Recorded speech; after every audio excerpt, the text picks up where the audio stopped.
everybody, this is Indy with Bags and Lifestyle. Bags and Lifestyle. Thank you so much for watching this video. Welcome back. I'm happy that you are here. I am still recovering from a medical procedure I had a few days ago, so I am still coughing. So I'm going to try to get through this video with the minimal amount of coughs, but I just needed to go ahead and get recording because there's been a few weeks of me not recording videos and I need to get my back recording done. Okay, so we're going to talk about, as you can see from the title, which is going to be, is this the end for Chanel? So this is just going to be a really quick, short conversation topic, conversation starter. I would love to hear your comments down below. So to kind of set the stage with my little trusty notebook I have here to keep me straight. So the reason why I did this video and wanted to kind of title it that way is because it seems like there's been certain writing on the wall with Chanel. Certain things have been happening. So if you have been living under a rock, I'm going to catch you up. Okay, so first off is going to be the extremely aggressive price increases that Chanel has had. Now, there have been other brands, popular brands out there that have aggressive price increases, but I believe that the last price increase that happened earlier this year put the classic flap at the $10,000 mark, which is just crazy for any bag. I don't care if it's an Hermes bag, Chanel bag, some other bag. $10,000, a ridiculous amount of money for a leather handbag. Just, I don't care who it is. That's how I feel. All right, so now, in addition to that, where we're talking about astronomical prices, I mean, you can't even get like the Chanel mini bags that would be considered more affordable, which are kind of like itty bitty bags that you really can't get much into. So they're kind of, I feel like, our glorified card holders, are $4,000, which is, I mean, it's blowing my mind me saying it out loud. Like $4,000 for basically this. So this is a little cute PVC bag that I got. Of course, it's a Chanel inspired looking type of bag that I got from Marshall's. So for that little bitty itty bitty committee bag, $4,000. But that's where we are today. That is where we are. Okay, so knowing that with those increased prices, over the past several years, people have been complaining about the quality of Chanel. There have been YouTubers that have posted photos, recorded videos on Instagram and on YouTube and things like that about their bag, the leather peeling after a few days, the hardware breaking, just bags being constructed and they're uneven, the stitching popping, and these are new bags, new from the boutique. So high prices. Now we have bags that are not constructed that well, and pretty much they're being constructed and riding off of the name, but that's it. There's no quality behind the kind of manufacturing anymore, is how people are feeling now. And then the other piece, that straw that broke the camel's back, at least, that got me to record this video, was Tanner Leatherstein's video. So I do want to say, I'm not saying whether Tanner Leatherstein is a leather expert or he's not. His videos are entertaining. I will say that, whether you agree with him or disagree with him. So the last one that I saw, one of his videos, he broke apart or deconstructed a vintage Chanel bag. And so when he deconstructed the vintage Chanel bag, which me, just for transparency, I do not have a Chanel piece. I have wanted a Chanel piece, but I know what works for my budget, and Chanel from the boutique does not. I also would prefer, like a lot of us luxury bag lovers out there, those handbag enthusiasts, really want the vintage Chanel because, you know, a lot of us have understood or expected that the quality was at its peak back when you had the vintage pieces, where they had the hardware that was dipped in 24 karat gold. So that's the route I wanted to go, for quality reasons, as well as also as well as price point too, because I'm not spending $4,000 on a bag. I'm not. So I would rather go the pre-owned route, get something that's not a classic flap style, because that style's not really for me anyway, but get something from the house that is in a more affordable price range. Okay, so now let me move on. Okay, so with Tanner's video, he deconstructed a vintage Chanel bag.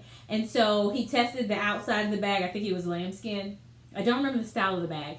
And then the interior of the bag, he mentioned, I think, was either like a leatherette or kind of like a PU leather. Basically, it wasn't like a full grain, top grain leather on the inside.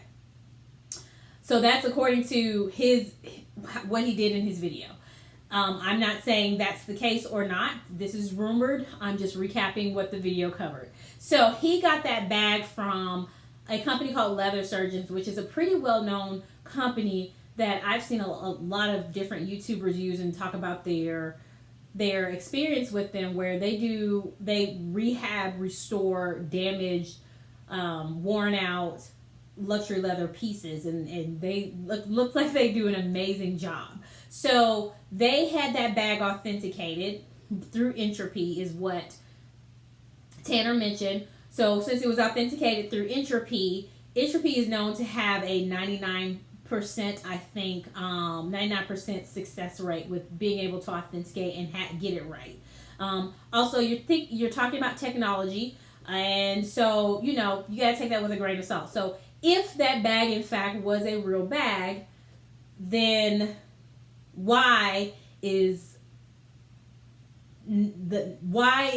Chanel not using top quality leather on the interior for a vintage piece, when we're talking about vintage being the top of the line for Chanel quality standards? So like I said, it is rumored. We don't know whether that bag is real or not, but in question, if it is, then that's the question that's out there. Like, if we're saying vintage is the peak of the quality, and back then they were doing that, makes you question whether it makes you really question everything about the brand.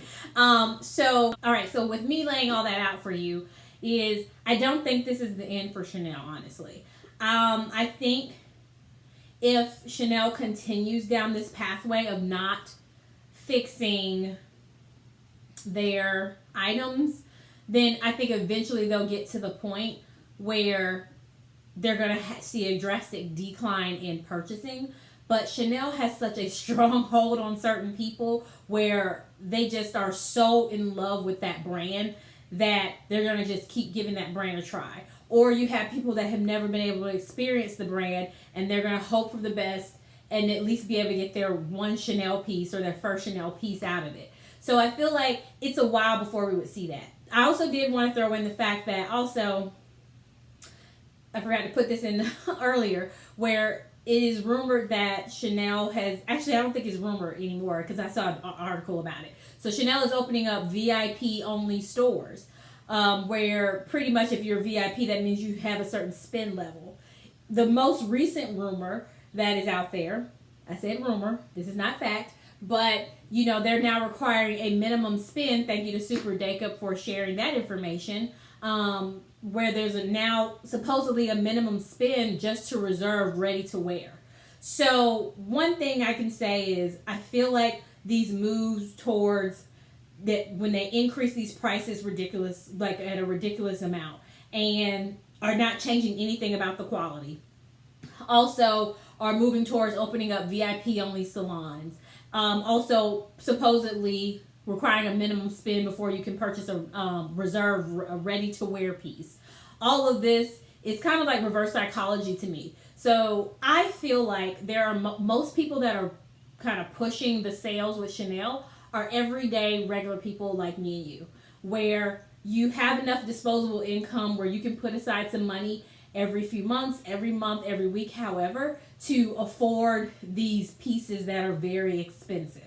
And then you have other people where they're varying with that. So you got your kind of like middle class income people all the way up to your ultra wealthy, where they can come in, spend $300,000 in the Chanel store, walk out, get on their private plane, fly over here to another state or another country and spend $300,000 over there and do that multiple times over without batting an eye.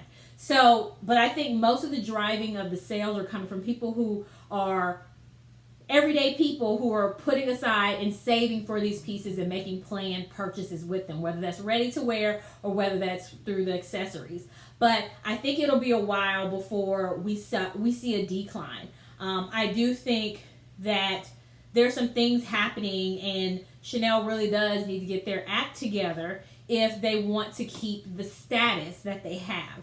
I feel like since they have a strong hold on the market as well as history and their fan favorite, it will take a little while, for maybe several years, probably maybe even a decade, for it to get to the point where people are like, we're done with Chanel type of a thought process. You like saying it's not absolutely worth the money, because like I said, they have such a strong hold on certain people that I feel like there's going to be people that are still going to buy. They're going to complain and then try it again. But after a long while of this, then I do think Chanel will be at risk for damaging their reputation and not being able to kind of have the sales that they've been having if they don't turn it around. So that's my thoughts. I want to see what your thoughts are. What are you thinking? If there's other news that you would like to share, or rumors, we're just talking rumors over here. So if you want to share some of those in the comments down below, definitely go ahead. But thank you so much for watching, and I will talk to you again soon. Bye.